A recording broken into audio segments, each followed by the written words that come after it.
The wind blew sharply across the frozen plains. Snow fell thick and fast, blanketing the world in white. Trees bent under the weight of ice, and the mountains in the distance appeared like silent, ghostly giants. Ethan Carter, a rugged man in his 30s, rode slowly through the snow. His horse, a strong chestnut stallion, trudged carefully over the frozen ground, hooves cracking the ice. Ethan's face was weathered from years of life in the Wild West, and his eyes, though tired, were sharp and alert. He had been traveling for days, carrying only essential supplies, dried meat, a small blanket, and a few tools for survival. The mountains had always been dangerous in winter, but he had no choice. He had promised to check the remote trading post beyond the ridge, and he could not turn back. His breath came in clouds, mingling with the frigid wind, and his hands ached inside his gloves. The cold was relentless, but Ethan had learned to endure it. He had survived worse. As he crested a small ridge, his sharp eyes caught a faint flicker through the storm. At first he thought it was just a reflection of the snow, but as he looked closer he realized it was a small smoke trail rising from the trees below. Someone had built a fire, someone who might be in trouble. Ethan guided his horse down carefully, making sure each step did not slip on the ice. As he neared the smoke, he noticed two figures huddled together, almost completely buried under the snow. The figures were shivering violently, their faces pale, and their clothes were torn and soaked. Ethan's heart tightened. They were children, or at least young women, too small to withstand such cold alone. He dismounted and approached cautiously, calling out softly, "Hey, are you all right? Don't move, I'll help you." At first, the two figures did not respond. They were too weak to lift their heads. Ethan dropped to his knees and pulled his blanket from the saddle. Wrapping it around them, he carefully lifted each one, noticing how light they felt. Their skin was icy to the touch and their lips were blue from cold. "It's okay," he murmured. "You're safe now. I won't let anything happen to you." He carried them to a small cabin nearby. It was abandoned, but still sturdy enough to protect them from the storm. Inside, Ethan stacked wood in the fireplace and quickly started a fire. The flames crackled, casting warm light over the small space. He set the sisters down gently, checking their breathing and making sure they were still alive. One of the sisters, the older one, coughed and tried to sit up. Her dark hair was frozen in clumps, and her eyes, though filled with fear, held a spark of life. Who are you?" she whispered. "My name is Ethan," he replied softly. "You're safe now. Just rest. I'll take care of you." The younger sister, her face buried in the blanket, shivered uncontrollably. Ethan poured some water into a cup and carefully warmed it near the fire. He coaxed the girls to drink, and they finally took a few sips, weakly murmuring thanks. Ethan worked quickly, wrapping them in dry blankets and giving them a little dried meat to eat. He had been alone for days, but suddenly, caring for these two strangers gave him a sense of purpose. He learned quickly that they were sisters, from an Apache village far to the south. Their names were Aylin and Micaiah. They had been fleeing from a group of hunters who had attacked their village, forcing them into the snowy wilderness. Ethan listened carefully as they recounted their story, speaking in low voices, too exhausted to raise them.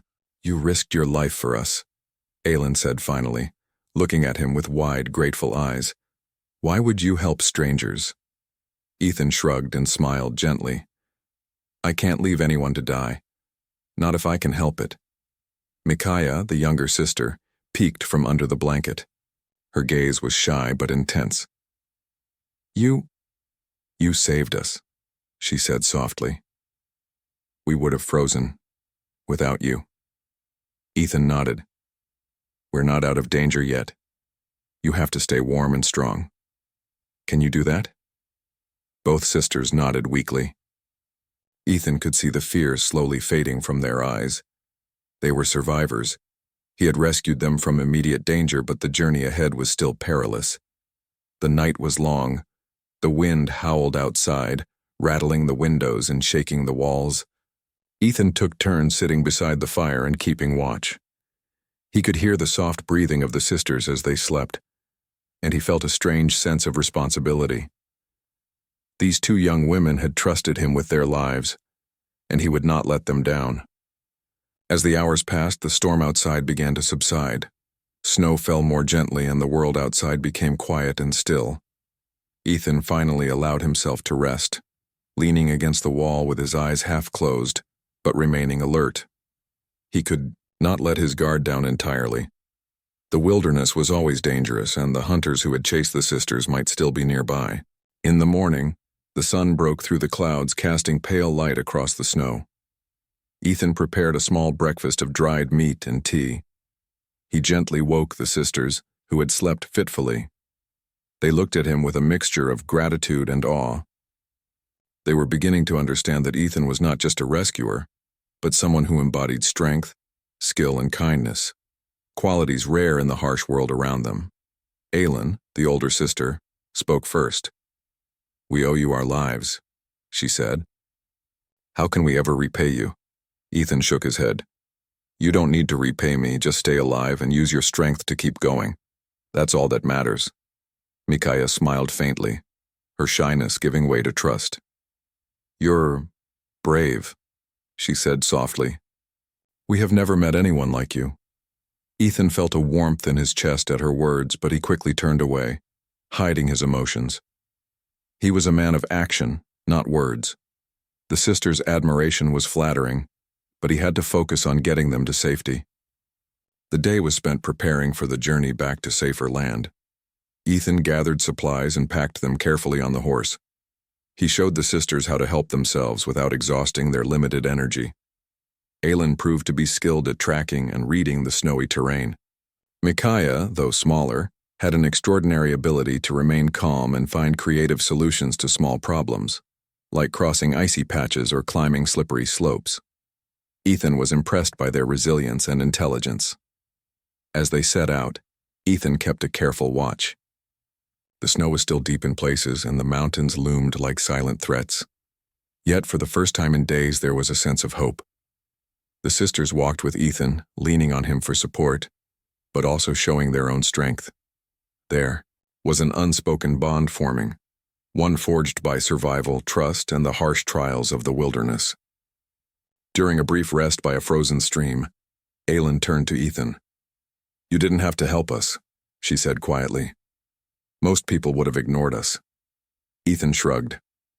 "I couldn't. Not in this land. Out here, everyone depends on each other. If you see someone in trouble, you help them. It's that simple." Micaiah's eyes shone with admiration. "You are different," she said. "You care, even in this cold, dangerous world." Ethan looked at the sisters, feeling a mixture of pride and humility. He had spent years surviving alone, never thinking much about anyone else. But saving them had awakened something in him, a sense of connection, of purpose beyond mere survival. The journey was slow. The snow was deep, and the cold was biting. Yet Ethan, Aylin, and Micaiah pressed on. They faced challenges together. A frozen river that nearly trapped the horse, a sudden blizzard that forced them to huddle under a rocky outcrop, and the constant threat of wild animals. Each time, the sisters' bravery and skill impressed Ethan. He realized they were not helpless. They were capable, resourceful, and courageous. By nightfall, they found shelter in a small cave. Ethan started a fire and cooked what little food remained. The sisters huddled close, their gratitude unspoken but clear. They had survived the snowstorm thanks to him, but now their respect and admiration for Ethan went deeper. They had seen his strength, his courage, and his compassion. That night, as the three of them lay near the fire, the sisters whispered to each other. Aylin spoke first, her voice barely audible. "He saved us. He is amazing. I feel something for him." Micaiah nodded. "I feel the same. He is brave, kind, and strong. I never thought anyone could be like him." Neither sister knew what the future held, but one thing was certain. Their lives had been changed forever by this man in the snow. Ethan, oblivious to the depth of their feelings, focused on keeping them safe. But the bond had been formed, and it would guide them through the dangers ahead. As the fire flickered, casting shadows on the cave walls. Ethan stared at the snow outside. The storm had passed, but the journey was far from over. He knew the path ahead would be dangerous, but for the first time, he was not alone. Aelin and Micaiah were with him, alive and trusting, and he would do everything in his power to protect them. The snow outside sparkled under the pale moonlight, and the three figures in the cave fell into a quiet, uneasy sleep. Tomorrow, they would continue their journey, facing whatever the Wild West had in store. But tonight, they were safe, together, and the spark of something extraordinary had been lit between them. The next morning, Ethan awoke to the soft light of dawn filtering into the cave. Snow still blanketed the mountains, but the storm had passed. He shook the frost from his coat and looked over at Aelin and Micaiah. Both sisters were awake, watching him carefully, their faces still pale but full of life. Ethan gave them a reassuring nod. "We need to move. There is a safer place not far from here," he said. Aelin and Micaiah quickly gathered their small belongings. Aelin's eyes met Ethan's for a brief moment, and he noticed a quiet strength there. Micaiah smiled faintly at him, and though she said nothing, her trust and admiration were clear. Together they set out, moving cautiously through the snow-covered landscape. The journey was slow. Snow made the paths treacherous, and the air was cold enough to sting exposed skin. Yet, despite the harsh conditions, the sisters proved invaluable.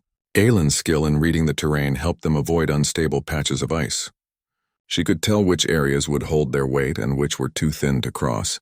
Micaiah, meanwhile, noticed small details that made a big difference, like hidden crevices or fallen branches that could trip the horse. Ethan observed them, impressed. These sisters were far more capable than he had initially thought. Around midday, they stopped to rest by a small cluster of trees. Ethan built a fire while the sisters helped gather kindling. He offered them dried meat, and they ate eagerly but cautiously, knowing they still needed energy for the long journey ahead. As they warmed themselves, Aelin finally spoke. "Ethan, why do you help us? You could have left us to the snow," she said, her voice steady despite the cold. Ethan looked up from the fire. "I can't. I won't leave anyone to die if I can help it. Out here we all depend on each other. That's the only way to survive." Micaiah nodded in agreement. "You are not like anyone we have met. You are strong, brave, and kind.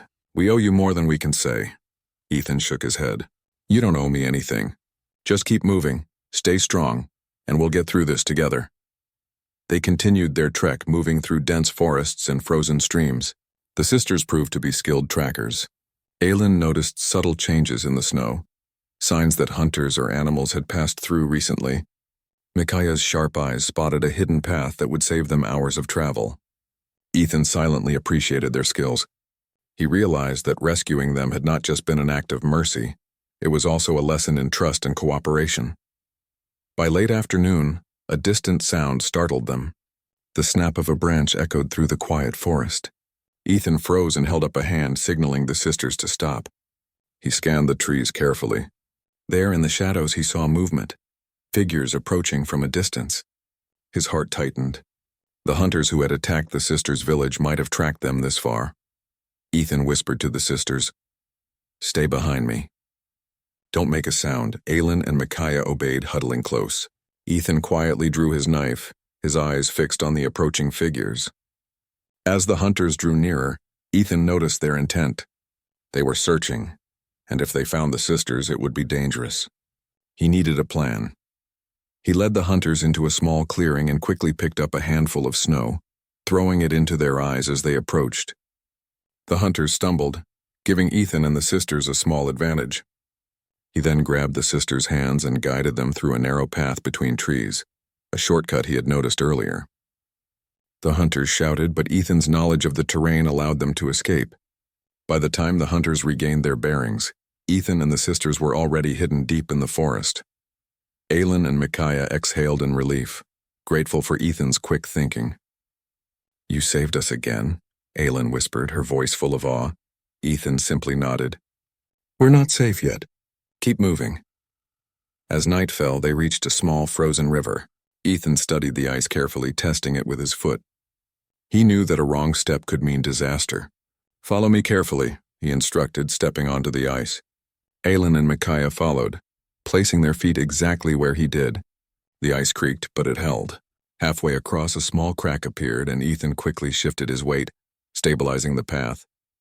The sisters froze for a moment, but Ethan reassured them. Keep moving. Almost there. Once across, they found a sheltered area beneath a rocky outcrop. Ethan started a fire and cooked a small meal from their remaining food. The warmth was welcome, and the sisters' spirits lifted. They huddled close to the fire, grateful for every bit of heat. Sitting by the fire, Ethan began to learn more about the sisters. They told him about their village, their family, and their daily life before the attack. They spoke of their skills, traditions, and dreams. Ethan listened intently, fascinated by their resilience and courage. He realized that these sisters were not only survivors, they were warriors in their own right. Aylin glanced at Ethan as she spoke. "We have never met anyone like you," she said softly. "You risk your life for strangers, and you never complain. You are remarkable," Micaiah added. "You are brave and kind. We are lucky to have met you." Ethan felt a warmth in his chest he had not felt in years. He had spent much of his life alone, surviving harsh winters in dangerous lands. Yet now, with these sisters, he felt a connection he could not ignore. He smiled quietly, hiding his emotions. "You don't have to say that. Just stay alive and we'll get through this together." The following days were filled with constant challenges. They faced more snowstorms, crossed dangerous ridges, and avoided wild animals. The sisters proved time and again their courage and skill. Aylin could track movement for miles, finding the safest paths through the forest. Micaiah had a keen sense of direction and could spot hidden dangers before they became threats. Ethan began to rely on them as much as they relied on him. One evening, as they rested in a small clearing, Aylin turned to Ethan. "We want to stay with you," she said quietly, her voice trembling slightly. "You saved our lives and we trust you. We want to be by your side." Micaiah nodded in agreement. "I feel the same. We want to stay with you, not just because you rescued us, but because you are remarkable. We want to help, to be part of your life." Ethan was taken aback. He had expected gratitude, but not such a declaration. He looked at the sisters, seeing their sincerity and admiration. His heart felt heavy. He cared for them both, but he knew the path ahead would be complicated. He also knew that he could not abandon them. "We will face dangers together," he said carefully. "I will protect you, but you must promise to stay strong and follow my lead. We are a team now." Aylin and Micaiah nodded eagerly, their trust in him unwavering. They were ready to face whatever the Wild West had in store, as long as they were together. The journey continued, and their bond grew stronger. Ethan taught them survival skills, how to start fires in wet conditions, how to identify edible plants, and how to move quietly through the snow. The sisters absorbed every lesson, eager to learn and prove themselves. In turn, they shared their knowledge of the land and survival, showing Ethan new ways to navigate the wilderness. By the time they approached a safe location near the sisters' village, Ethan felt a sense of pride. The sisters had grown stronger, braver, and wiser with each passing day. He had seen them transform from frightened, shivering girls into skilled, resilient young women. As they neared the village, the sisters held onto Ethan's hands, their gratitude and admiration clear. "We will always follow you," Aylin said softly. "You saved us, and now we want to stay with you always." Micaiah smiled, her eyes shining. "We want to be part of your life. We trust you completely, Ethan." Ethan looked at them, feeling a deep connection he had never experienced before. He knew the journey was far from over, but he also knew that together they could face anything. The snow, the storms, the dangers of the Wild West. Nothing could break the bond they had formed. That night, as they camped near the edge of the forest, Ethan reflected on the journey. He had saved the sisters, yes, but they had also taught him something important: the strength of trust, courage, and loyalty. He realized that life in the Wild West, though harsh, was made richer by the connections they had formed. The stars shone brightly in the clear sky above, and the snow sparkled under the moonlight. Ethan, Aylin, and Micaiah huddled together by the fire, safe for the moment but ready for whatever challenges lay ahead. They had survived the snowstorm, the hunters, and the wilderness. Now they faced the next chapter of their lives together, bound by trust, respect, and an unspoken bond that would guide them through the trials of the Wild West. And though the future was uncertain, one thing was clear: the lives of these two Apache sisters and the man who saved them were forever intertwined. Together, they had faced the harshest elements and emerged stronger, united and ready for whatever the world would bring.